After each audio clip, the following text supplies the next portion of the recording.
Hello dear students 10+1 class. बेटे we are going to start debate. देखो बेटा debate क्या होती है हमारी, देखिए ध्यान से सुनिए। मैं आपको एक बार इसकी डेफिनेशन बताता हूँ, फिर इसके कुछ पॉइंट्स बताऊंगा जो you will be kept in your mind. ठीक है बेटा।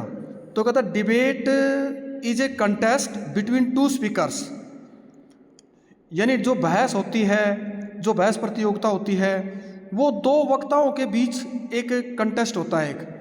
और या इसको हम यूँ भी लिख सकते हैं, debate is a contest between two groups of speakers to show their skills and abilities in an argument over a topic. यानी डिबेट एक जो टॉपिक होता है उसके ऊपर बहस करने की योग्यता और उसकी कुशलता प्रदर्शित करने के लिए की जाती है। It is a kind of formal discussion before a public assembly और लेजिस्लेचर। कहता है it is a kind of formal discussion, यह एक औपचारिक, एक किस्म की औपचारिक चर्चा या बहस होती है सार्वजनिक असेंबली के सामने, जो इकट्ठे होते हैं जो लोग, उनके सामने। It is a persuasive manner of speaking with the aim of converting the view of another person or of the audience to your own points of view. और a speaker either speaks for or against the issue being discussed.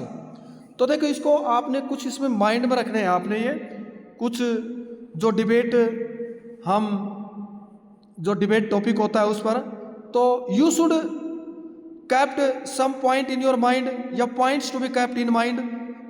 Points ये आप लिख भी सकते हैं, आप इसको points to be kept in mind. कहता है debate should always have a good introduction to grab the audience attention and garner interest in the topic. यानी जो डिबेट होती है वो सदा एक अच्छी इंट्रोडक्शन के साथ होनी चाहिए, श्रोताओं का ध्यान आकर्षित करने के लिए, श्रोताओं का ध्यान पूरी तरह से पकड़ करने के लिए एक अच्छा परिचय के साथ होनी चाहिए, और टॉपिक इंटरेस्टेड होना चाहिए। Prepare the number 2 point, prepare the debate properly. जो डिबेट है उसको उचित ढंग से तैयार कीजिए by considering both positive and negative aspects of the topic. यानी अच्छी समझदारी के साथ दोनों रूपों में, सकारात्मक और नकारात्मक पहलुओं के साथ, विषयों को अच्छे समझने के लिए उचित ढंग से डिबेट को तैयार करना है। और address the jury and the audience properly. और जो जूरिडिक्शन है या जो जूरी है, जो न्याय करता है, जो न्याय करने वाले होते हैं, और जो ऑडियंस, जो श्रोता है, उनको अच्छी तरह से संबोधित करना है। Make your stand very clear from the very beginning. शुरू से ही अपने जो क्लियर हैं, अपने स्टैंड है वो बिल्कुल क्लियर होने चाहिए कि हमें क्या क्या बोलना है, किस किस टॉपिक पर बोलना है, सोच समझ करके बोलना है, क्लियर पॉइंट बोलना है हमें शुरू से ही। उसके बाद highlight the main points of your argument empathetically. जो तर्कपूर्ण आपके जो तर्क है वो बलशाली या बलपूर्वक के साथ, मुख्य बिंदुओं के साथ प्रकाशित करने आपने। While developing points substantiate them with relevant examples statistics. कहते हैं उनके सटीक उदाहरण दे रहे हैं आपने अच्छी तरह से, टिकाऊ। Use argumentative style and logical reasoning. और उनके जो आर्गुमेंटेटिव जो स्टाइल है, जो शैली है आर्गुमेंट करने की, तर्क करने वाली शैली का, और उनके कारणों का प्रयोग करिए। स्टेट योर ओन ओपिनियन, अपने स्वयं के विचार दीजिए। और view in the concluding lines with a powerful statement to emphasis your stand on the issue. Some examples can be added in support of your view. अपने विचारों में के समर्थन में कुछ उदाहरण भी जोड़े जा सकते हैं। Throughout the debate stick to your view point either in favour or against. कहता है कि आपके जो व्यू पॉइंट हैं वो या तो आपके पक्ष में हो या आपके खिलाफ हो, वो स्टिक होने चाहिए।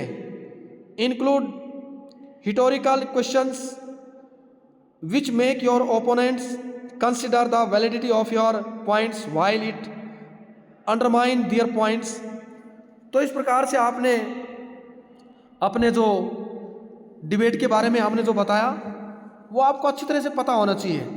और सबसे पहले हमें इसके अंदर क्या लिखना होता है, देखो डिबेट तैयार करने से के लिए सबसे पहले फॉर्मल एड्रेस राइट करना होता है। यानी a debate begins with a formal address to the chief guest other eminent people and the audience.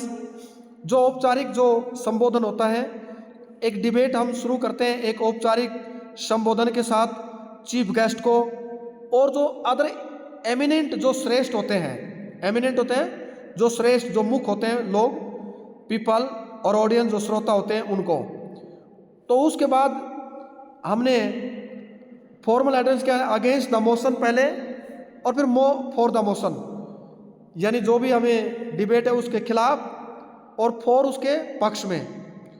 तो फॉर में भी हम इस प्रकार इसे करते हैं। उसके बाद कंटेंट राइट करते हैं, फिर एक्सप्रेशन करते हैं उसमें हम। तो इसमें जो ग्रामेटिकली जो एक्यूरेसी होती है वो एप्रोप्रिएट वर्ड्स एंड स्पेलिंग होती है उसकी।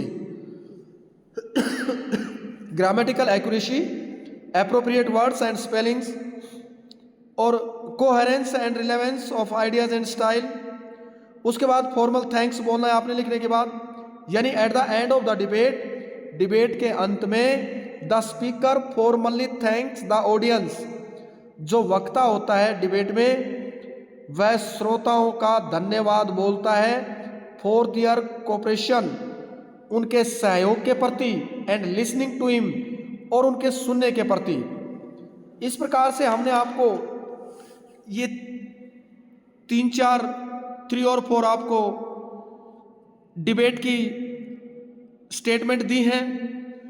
सेकंड, थर्ड, फोर्थ और फिफ्थ ये आपने पहले मैं करवा देता हूं, दूसरी आपने करनी अपनी नोटबुक में, थर्ड और फोर्थ।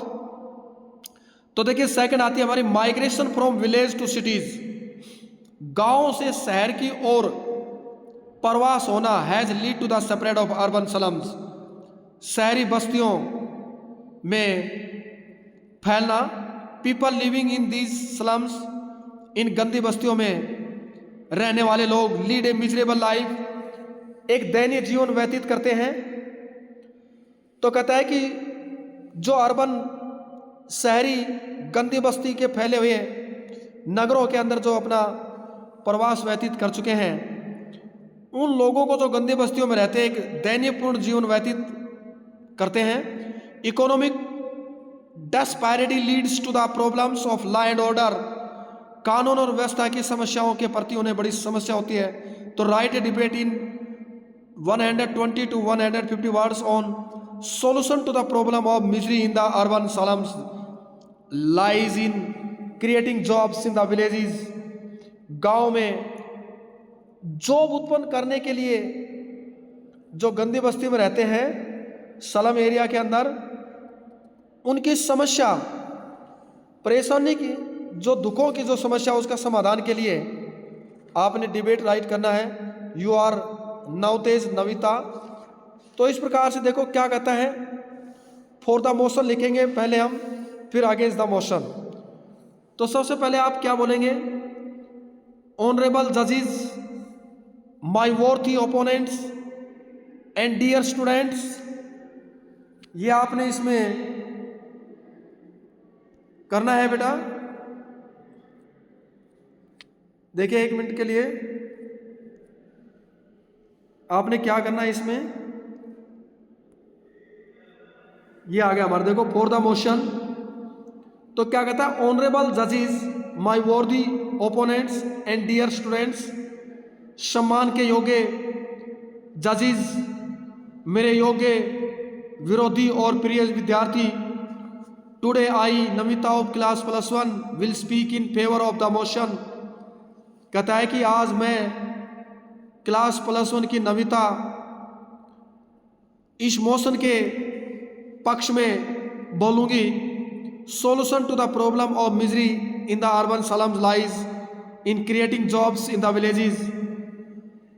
कहता है कि दुखों की समस्याओं का समाधान के लिए जो शहरी बस्ती में लोग रहते हैं, गांव में उनके लिए जॉब क्रिएट करना, उसके बारे में।